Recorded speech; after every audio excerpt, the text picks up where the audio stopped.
Hello everyone, welcome to my YouTube channel learn with Kanika. आज हम करेंगे यूपी लेखपाल 2022 के लिए प्रैक्टिस सेट 1 का पार्ट 2। तो कल की सेट में हमने प्रैक्टिस सेट 1 का पार्ट 1 किया था, जिसमें हमने हिंदी और मैथ्स के 50 क्वेश्चंस कंप्लीट कर लिए थे। आज के पार्ट में हम करेंगे सामान्य ज्ञान और ग्राम्य समाज एवं विकास के 50 क्वेश्चंस, जिससे कि जो प्रैक्टिस सेट 1 है वो पूरा कंप्लीट हो जाएगा। और इसमें नेगेटिव मार्किंग भी होगी, जो कि 1/4 होगी। मीन्स हमारा अगर एक क्वेश्चन गलत होगा तो हमारे उसके जो मार्क्स डिटेक्ट होंगे वो होंगे 1.25 मार्क्स। अगर आपको ये वीडियो अच्छी लगे तो इसे लाइक एंड शेयर भी ज़रूर कीजिएगा। साथ ही अगर आप चैनल पर नए हैं तो चैनल को सब्सक्राइब भी ज़रूर करें। 50 तक हमारे हो गए थे। 51st क्वेश्चन है हमारा, हड़प्पा सभ्यता के एक स्थल लोथल की खुदाई किसके नेतृत्व में की गई थी। तो हड़प्पा सभ्यता के अलग अलग स्थल थे जिनके पूछ लिया जाता है कि कौन सा कहाँ पर है, या फिर जो उनकी खुदाई है वो किसके नेतृत्व में की गई। तो यहाँ पर पूछा है लोथल की खुदाई किसके नेतृत्व में की गई थी। दयाराम साहनी के, राखलदास बनर्जी के, SR राव के या RS बिष्ट के। तो जो लोथल की खुदाई थी उसकी खुदाई 13 फरवरी 1955 से लेकर 19 मई 1962 के बीच में की गई थी। और इसकी खोज जो हुई थी वो 1954 में हुई थी पहले, क्योंकि खुदाई तो बाद में की जाएगी, पहले खोज की जाएगी। तो खोज जो हुई थी वो 1954 में हुई थी, SR राव की देखरेख में हुई थी। तो जो लोथल की खुदाई थी वो SR राव के नेतृत्व में की गई थी। और ये पूछ सकते हैं कि ये जो लोथल है ये कौन सी जगह पर है। ये है गुजरात के अहमदाबाद जिले में। तो यहाँ पर आंसर हो जाएगा ऑप्शन सी। नेक्स्ट है, निम्न में से किस शासक की मृत्यु उसके पुस्तकालय की सीढ़ियों से गिरकर हुई थी। तो इनमें से किस शासक की जो मृत्यु थी, जो उसकी लाइब्रेरी थी उसकी सीढ़ियों से गिरकर हुई थी। जहांगीर, शाहजहां, बाबर या हुमायूं। तो ये था हुमायूं की जो मृत्यु थी उसके पुस्तकालय की सीढ़ियों से गिरकर हुई थी। और हुई कब थी इसकी मृत्यु? इसकी मृत्यु हुई थी 1556 ईस्वी में। नेक्स्ट है, चंद्रशेखर आजाद मुठभेड़ में कहाँ शहीद हुए थे। तो जो चंद्रशेखर आजाद थे वो मुठभेड़ में एक तो 27 फरवरी 1931 को इलाहाबाद में शहीद हुए थे। तो आंसर हो जाएगा ऑप्शन बी। नेक्स्ट है, निम्नांकित में से द इंडिपेंडेंट समाचार पत्र या पत्रिका के संस्थापक कौन थे। तो जो द इंडिपेंडेंट समाचार पत्र था इसके जो संपादक थे ये थे मोतीलाल नेहरू। इस समाचार पत्र को मोतीलाल नेहरू ने 9 फरवरी 1919 को इलाहाबाद से प्रकाशित किया था। तो यहाँ पर आंसर होगा ऑप्शन डी। नेक्स्ट है, भारतीय स्वतंत्रता आंदोलन के दौरान 1932 में ग्रेट ब्रिटेन के किस प्रधानमंत्री ने सांप्रदायिक पुरस्कार की घोषणा की थी। तो भारतीय स्वतंत्रता आंदोलन 1932 में ग्रेट ब्रिटेन के जो प्रधानमंत्री थे जेम्स रेमसे मैकडॉनल्ड्स, इन्होंने सांप्रदायिक अवार्ड मीन्स कम्युनल अवार्ड की घोषणा की थी। नेक्स्ट है, भारत का सबसे ऊंचा बांध कौन सा है। तो जो भारत का सबसे ऊंचा बांध है यह है टिहरी बांध। ये भारत का तो सबसे ऊंचा कहलाएगा, और अगर वर्ल्ड का पूछा जाए तो वर्ल्ड में ये होगा 8 नंबर पे। और यह है कहाँ? उत्तराखंड में है, भागीरथी नदी पर बना हुआ। नेक्स्ट है, जोजिला दर्रा किसे जोड़ता है। तो जो जोजिला दर्रा है वह लेह और श्रीनगर को जोड़ता है। यह जम्मू कश्मीर में स्थित है और श्रीनगर ही जम्मू कश्मीर की राजधानी है। नेक्स्ट है, इनमें से कौन सी नदी भारत में पश्चिम दिशा में नहीं बहती है। तो इनमें से पश्चिम दिशा में जो नहीं बहती है हमें वो देखना है। तो पहले देखते हैं कि पश्चिम दिशा में कौन कौन सी बहती है। नर्मदा भी बहती है, साबरमती भी बहती है, लूनी भी। लेकिन जो कृष्णा नदी है यह पश्चिम दिशा में नहीं बहती है। तो आंसर हो जाएगा ऑप्शन डी। नेक्स्ट है, भारत की 3 महत्वपूर्ण नदियों का स्रोत हिमालय स्थित मानसरोवर झील के निकट है। बताइए कि वह कौन कौन सी नदियाँ हैं। तो वह कौन कौन सी 3 नदियाँ हैं जिन नदियों का स्रोत हिमालय स्थित मानसरोवर झील के निकट है। तो वे 3 हैं ब्रह्मपुत्र, सतलुज और सिंधु। ये तीनों भारत की प्रमुख नदियां हैं। इन तीनों का जो उद्गम स्थल है वो तिब्बत में स्थित मानसरोवर झील है। यहाँ पर आंसर हो जाएगा ऑप्शन बी। निम्नलिखित में से कौन सा देश कुल क्षेत्रफल की दृष्टि से विश्व में 5वें स्थान पर है? तो ये बताना है कि 5th पर कौन सा होगा। तो इस क्षेत्रफल की दृष्टि से जो हमारे देश है उन्हें याद करने की हमने एक ट्रिक भी की हुई है, जो आप आई बटन पर क्लिक करके देख सकते हैं। यहाँ पर हम देखते हैं कि अब हम 5th पे कौन सा होगा। तो जो 5th पे सबसे पहले होता है, सबसे पहले आएगा रशिया, फिर नेक्स्ट होगा कनाडा, उसके बाद आएगा चीन, फिर यूएसए और 5th नंबर पर हमारा होगा ब्राज़ील। तो आंसर हो जाएगा ऑप्शन ए 5th नंबर पर ब्राज़ील।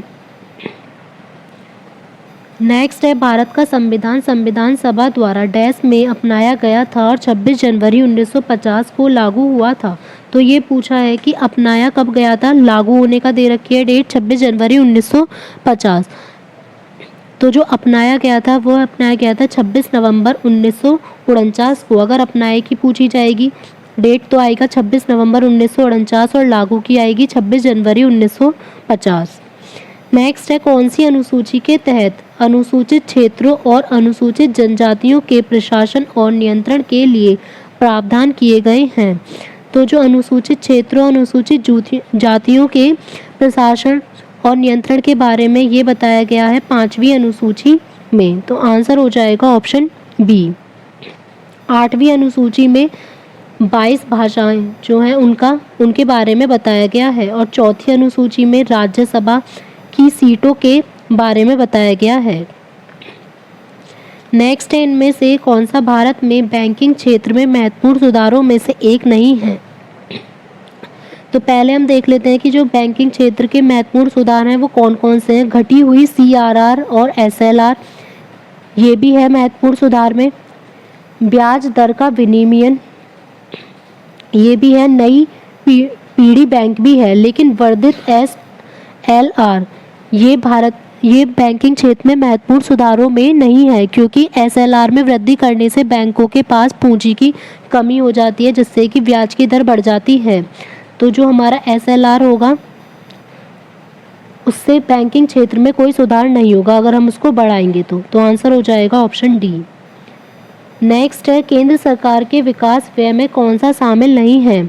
केंद्र सरकार के विकास व्यय में पहले देख लेते हैं कौन कौन से शामिल हैं। इसमें सामाजिक व सामुदायिक सेवाओं पर व्यय भी शामिल होता है, राज्यों के लिए अनुदान भी और आर्थिक सेवाओं पर व्यय भी। लेकिन जो केंद्र सरकार के विकास व्यय में रक्षा व्यय शामिल नहीं होता, यह रक्षा विभाग द्वारा खर्च किया जाता है। नेक्स्ट है बिजली के करंट का SI यूनिट क्या होता है? तो बिजली के जो करंट का पूछा है तो करंट को हम बोलते हैं धारा। तो जो इसका SI यूनिट होगी इसकी होती है एम्पियर। वाट ये किसकी हो जाएगी? शक्ति की, जिसको हम इंग्लिश में बोलेंगे पावर। नेक्स्ट है बोल्ट हो जाएगी विभवांतर की और कैंडेला हो जाएगी ज्योति तीव्रता की। तो यहाँ पर करंट की पूछी है तो वो आंसर हो जाएगा ऑप्शन डी। नेक्स्ट है जंग लगने पर लोहे का भार कैसा हो जाता है? तो जब लोहे को नम वायु या मॉइस्ट एयर में रख दिया जाता है तो उस पर एक भूरे कलर की परत जमा हो जाती है। तो जब उस पर परत जमा होगी तो जो लोहे का भार है वह बढ़ जाता है। तो यहाँ पर पूछा जंग लगने पर लोहे का भार कैसा होता है? तो आंसर होगा ऑप्शन ए, बढ़ता है। और ये जो जंग होती है ये भूरे रंग की ये परत कौन सी होती है? ये होती है फेरिक ऑक्साइड की, जिसका फॉर्मूला होता है Fe2O3। नेक्स्ट है निम्नलिखित में से कौन सा हार्मोन पीयूष ग्रंथि से स्रावित नहीं होता है? तो पीयूष ग्रंथि से प्रोलैक्टिन भी निकलता है, ऑक्सीटोसिन भी और वैसोप्रेसिन भी, लेकिन जो सेक्रेटिन है यह एक आंतीय हार्मोन है, यह पीयूष ग्रंथि से स्रावित नहीं होता है। नेक्स्ट है निम्नलिखित में से कौन जीवाणु जनित रोग है? तो इसमें से देखना है कौन सा जीवाणु जनित रोग है। गोलकृमि, एड्स, मलेरिया या कुष्ठ रोग। तो इसमें जीवाणु जनित रोग हो जाएगा ऑप्शन डी कुष्ठ। ये माइकोबैक्टीरियम लेप्री नामक जीवाणु से फैलता है। यह एक संक्रामक रोग होता है जो कि लंबे समय तक रोगी के संपर्क में रहने से फैलता जाता है। अब इसके लक्षण क्या क्या होते हैं? एक तो जो वाइट कलर के स्पॉट दिखाई देंगे स्किन पर और फोड़े व फुंसी निकलने लगते हैं। नेक्स्ट है विडाल परीक्षण किसके लिए किया जाता है? हैजा, मलेरिया, टाइफाइड या पीत ज्वर। तो जो विडाल टेस्ट होता है यह टाइफाइड की जांच के लिए किया जाता है। तो आंसर होगा ऑप्शन सी। नेक्स्ट है, उत्तर प्रदेश में कौन से शहर को चर्मोद्योग की राजधानी के रूप में माना जाता है? तो चर्मोद्योग की राजधानी के रूप में जो माना जाता है ये है कानपुर। इसको पूर्व का, ईस्ट का मैनचेस्टर कहा जाता है। और अगर उत्तर प्रदेश की औद्योगिक राजधानी पूछी जाएगी तो वो होगी कानपुर, इसीलिए इसको चर्मोद्योग की राजधानी भी कहा जाता है। नेक्स्ट है, सूची फर्स्ट को सेकंड से मैच करना है।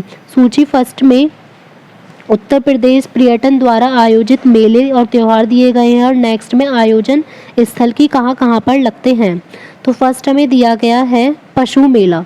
तो जो पशु मेला है यह लगता है बटेश्वर में, तो ए का हमारा हो जाएगा 3। नेक्स्ट है ध्रुपद मेला। ध्रुपद मेला लगता है वाराणसी में, तो बी का हो जाएगा हमारा 4। गोविंद साहिब मेला यह लगता है अंबेडकर नगर में, तो सी का हो जाएगा 2। और माघ मेला यह लगता है इलाहाबाद में, तो डी का हो जाएगा 1। तो इसके अकॉर्डिंग हमारा ऑप्शन हो जाएगा ए 3 4 2 1। नेक्स्ट है, सितंबर 2021 में किसके द्वारा national single window system launch किया गया? तो नेशनल सिंगल विंडो सिस्टम जो लॉन्च किया गया यह किया गया पीयूष गोयल, जो कि केंद्रीय वाणिज्य व उद्योग मंत्री हैं। इन्होंने निवेशकों के लिए national single window system launch किया। नेक्स्ट है, वर्ष 2021 में 20 से 26 सितंबर के मध्य वाणिज्य मंत्रालय द्वारा कौन सा सप्ताह मनाया गया? तो यह मनाया गया वाणिज्य सप्ताह। इसके नाम से ही पता चल जाएगा वाणिज्य मंत्रालय ने बनाया है, तो ये हो जाएगा वाणिज्य सप्ताह, ऑप्शन बी। नेक्स्ट है, सितंबर 2021 में भारत सरकार ने मानसिक या शारीरिक रूप से दिव्यांग व्यक्तियों के पारिवारिक पेंशन के लिए आय सीमा को कितने प्रतिशत तक बढ़ाया है? तो ये आय सीमा को जो बढ़ाया है यह बढ़ाया गया है 30% तक। सामाजिक न्याय और आधिकारिकता मंत्रालय ने किस नाम से वरिष्ठ नागरिकों के लिए भारत की प्रथम अखिल भारतीय हेल्पलाइन शुरू की है? तो ये हेल्पलाइन है एल्डर हेल्पलाइन। तो आंसर हो जाएगा ऑप्शन ए। नेक्स्ट है, प्रत्येक वस्तु प्रतीक्षा कर सकती है किंतु कृषि नहीं, यह कथन किसका है? तो प्रत्येक वस्तु प्रतीक्षा कर सकती है लेकिन कृषि नहीं, यह कहा था पंडित जवाहरलाल नेहरू ने 1947 में। नेक्स्ट है, प्रधानमंत्री उज्ज्वल योजना किस वर्ष प्रारंभ की गई? प्रधानमंत्री उज्ज्वल योजना की जो शुरुआत है वह 1 मई 2016 को केंद्र सरकार के द्वारा की गई थी। ये पूछ सकते हैं कि यह योजना सबसे पहले स्टार्ट कहाँ से हुई थी? तो यूपी के बलिया जिले से सबसे पहले इसकी शुरुआत की गई थी। और अगर पूछा जाए प्रधानमंत्री उज्ज्वल योजना 2.0 यह भी लॉन्च कर दी गई है। इसकी शुरुआत 2021 में की गई यूपी के महोबा जिले से। तो पहली वाली पूछी जाएगी तो यूपी के बलिया जिले से, और 2.0 होगी 2021 में महोबा जिले से। नेक्स्ट है, गेहूं में प्रोटीन का प्रतिशत कितना होता है? तो गेहूं में जो प्रोटीन का प्रतिशत है वह 12% होता है। भारत में कुल कितने गांव हैं? तो अभी जो जनगणना 2021 के अनुसार है, जो कुल भारत में गांवों की संख्या है वह है 6,40,930। तो आंसर हो जाएगा ऑप्शन सी। नेक्स्ट है, उत्तर प्रदेश का मलिहाबाद किसके लिए प्रसिद्ध है? उत्तर प्रदेश का मलिहाबाद दशहरी आम के लिए विश्व प्रसिद्ध है। उत्तर प्रदेश के किस जिले में पुरुषों से महिलाओं का अनुपात सर्वाधिक है? तो जिसमें महिलाएं ज़्यादा हैं और पुरुष कम हैं। तो उत्तर प्रदेश का जो ऐसा जिला है ये है जौनपुर। यहाँ का लिंगानुपात है 1024। और अगर यूपी का पूरा लिंगानुपात पूछा जाए तो वहाँ पर आ जाएगा 1000 पुरुषों पर स्त्रियों की संख्या है 912। आजमगढ़ का है 1019, देवरिया का हो जाएगा 1017 और सुल्तानपुर का हो जाएगा 983। नेक्स्ट, अम्बेडकर विशेष रोजगार योजना AVRY के अंतर्गत सामान्य श्रेणी लाभार्थियों के लिए उपलब्ध इकाई लागत प्रतिशतता एवं अधिकतम आर्थिक सहायता सब्सिडी धनराशि कितनी है? तो जो इसमें सब्सिडी धनराशि है ये है 25%, मीन्स 7500 रुपये, और इसकी शुरुआत की गई थी 1991 में। नेक्स्ट है, कौन सी उपभाषा भारत के पश्चिमी भागों रोहिलखंड और ऊपरी दोआब में बोली जाती है? तो यह बोली जाती है खड़ी बोली। खड़ी बोली रोहिलखंड और ऊपरी दोआब दोनों जगह ही बोली जाती है। अवधी जो भाषा है यह बोली जाती है मेनली लखनऊ में, प्रतापगढ़ और फैजाबाद मीन्स अयोध्या में। बुंदेलखंडी आ जाएगा झांसी, ग्वालियर, जालौन में, और ब्रजभाषा आ जाएगा मथुरा, अलीगढ़ और फिरोजाबाद जैसे जगह पर। नेक्स्ट है, NREGP की फुल फॉर्म क्या है? तो NREGP की जो फुल फॉर्म है यह है राष्ट्रीय ग्रामीण रोजगार गारंटी कार्यक्रम। इस योजना की जो शुरुआत थी वो प्रधानमंत्री डॉक्टर मनमोहन सिंह ने 2 फरवरी 2006 में आंध्र प्रदेश के जिले अनंतपुर से की थी, और प्रारंभ में ये योजना 200 जिलों में शुरू की गई थी। उसके बाद 1 अप्रैल 2008 को इसे पूरे देश में लागू कर दिया गया था। अब 2009 में ये जो योजना है इसका नाम बदलकर मनरेगा कर दिया गया है, महात्मा गांधी राष्ट्रीय ग्रामीण रोजगार गारंटी अधिनियम। नेक्स्ट है, एक कृषि खेत के मापन की सर्वोत्तम विधि क्या होगी? तो एक कृषि खेत के मापन के लिए जो सबसे अच्छी विधि होती है वह होती है जरीब। जरीब का प्रयोग किया जाता है। ये जरीब कितने गज का होता है? 55 गज का होता है, और जरीब के एक वर्ग को 1 बीघा कहा जाता है। नेक्स्ट है, जिस समिति की संस्तुति द्वारा देश में पंचायती राज को लागू किया गया उसके अध्यक्ष कौन थे? तो जो पंचायती राज को लागू किया गया था वह बलवंत राय मेहता की सिफारिश पर किया गया था। इन्होंने अपनी जो रिपोर्ट थी वो नवंबर 1957 ईस्वी में अपनी रिपोर्ट सौंपी थी, और इन्हें बलवंत राय मेहता को ही पंचायती राज व्यवस्था का शिल्पी भी कहा जाता है। नेक्स्ट है, पंचायती राज को डैश के अंतर्गत स्वशासन की इकाई के रूप में संगठित किया गया। तो ये था जो पंचायती राज को जोड़ा गया था वो भारतीय संविधान के 73वें संशोधन के अंतर्गत जोड़ा गया था।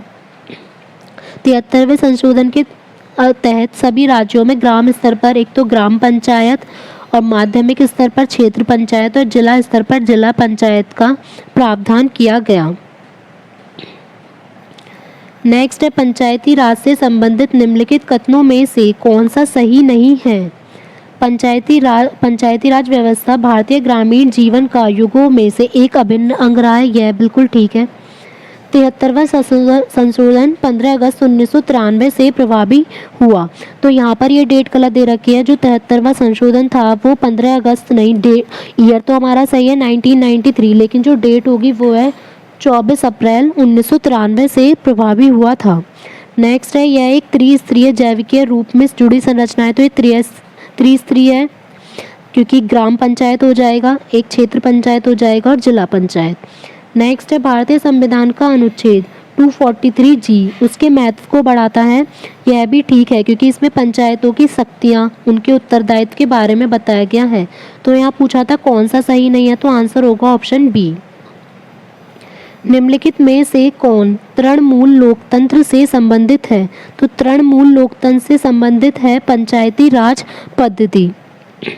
प्रधानमंत्री नरसिम्हा राव के कार्यकाल में पारित जो 73 और 74 ये कॉन्स्टिट्यूशन अमेंडमेंट था, जिसके द्वारा 73 से पंचायत को संवैधानिक दर्जा दिया गया और 74 से नगर पालिका को।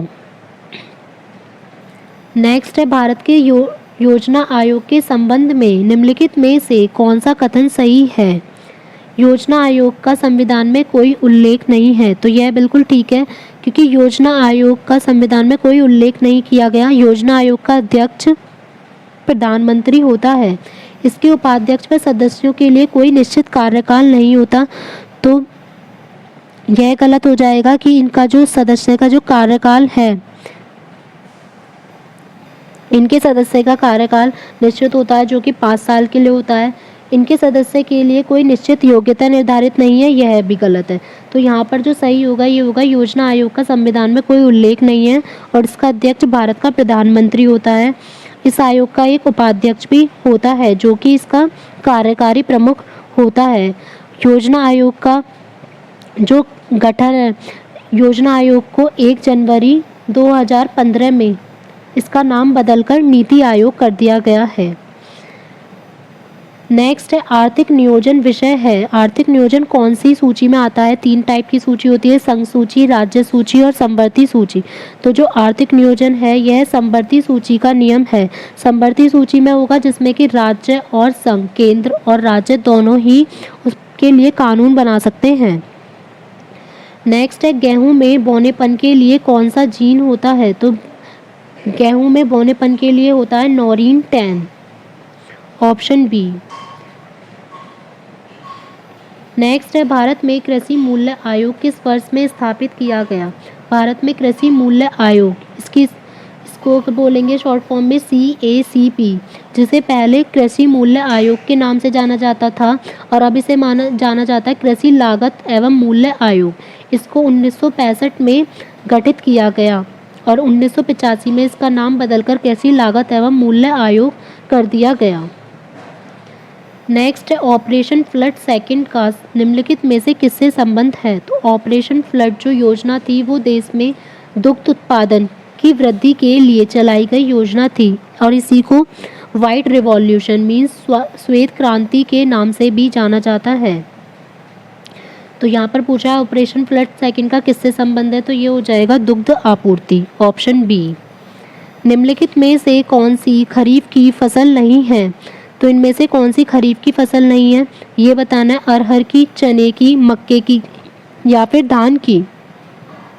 तो इनमें से खरीफ की फसल नहीं है चने की। अरहर, मक्का और धान ये तीनों खरीफ की फसल है। तो आंसर हो जाएगा ऑप्शन बी, चना हो जाएगी रबी की फसल। नेक्स्ट है सूची फर्स्ट को सेकंड से सुमेलित कीजिए। सूची फर्स्ट में हमें ये अभियान दिए गए हैं और सेकंड में इनके ईयर।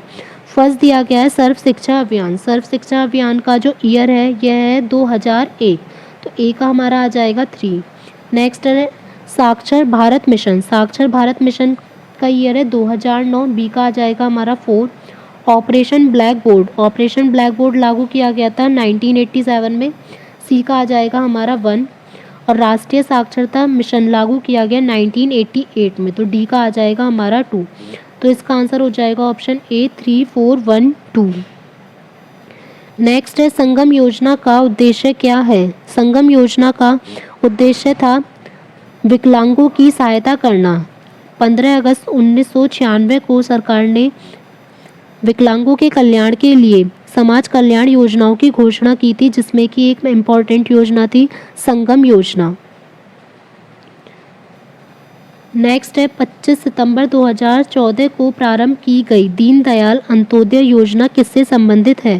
तो 25 सितंबर 2014 को शुरू की गई दीनदयाल अंत्योदय योजना का उद्देश्य था ग्रामीण व शहरी क्षेत्रों में कौशल विकास करना।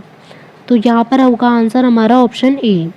नेक्स्ट है उत्तर प्रदेश सरकार द्वारा समाजवादी पेंशन योजना कब प्रारंभ की गई?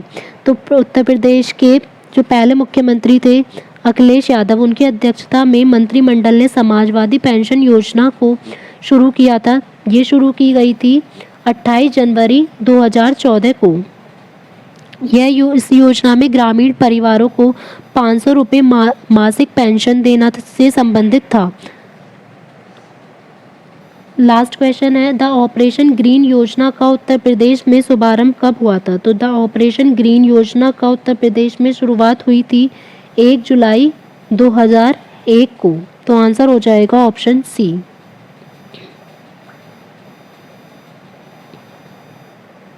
तो आज की क्लास में हमने ये प्रैक्टिस सेट 1 पूरा कंप्लीट कर लिया है। तो अगर आपको वीडियो अच्छी लगे तो इसे लाइक एंड शेयर ज़रूर कीजिएगा, साथ ही कमेंट सेक्शन में अपना स्कोर ज़रूर शेयर कीजिएगा। Thank you.